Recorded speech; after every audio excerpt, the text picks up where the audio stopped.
La seule espérance des Palestiniens aujourd'hui est celle de l'arrêt de la guerre. L'espoir de pouvoir vivre en paix ne devrait même pas être exprimé, car c'est un droit fondamental pour tout être humain. Et pourtant, c'est bien celui l'ensemble du peuple palestinien, harassé par un siècle de colonialisme.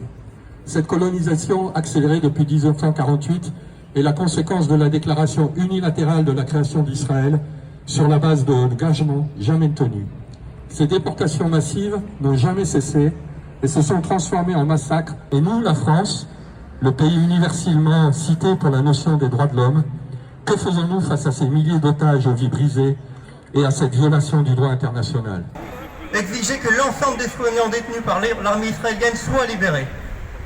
Le respect du droit international, c'est garantir aux Palestiniennes et aux Palestiniens de pouvoir se soigner et aux médecins d'avoir le matériel nécessaire pour le faire. Les premières victimes de cette situation, ce sont les enfants. Aujourd'hui, la jeunesse insoumise nîmoise réaffirme l'engagement de la France insoumise pour la paix et nous devons en premier lieu empêcher l'armement d'Israël, donc exiger l'embargo sur les armes. Nous devons aussi peser de tout notre poids diplomatique pour le cessez-le-feu.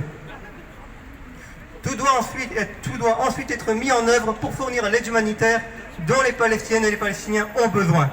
L'État palestinien doit être reconnu.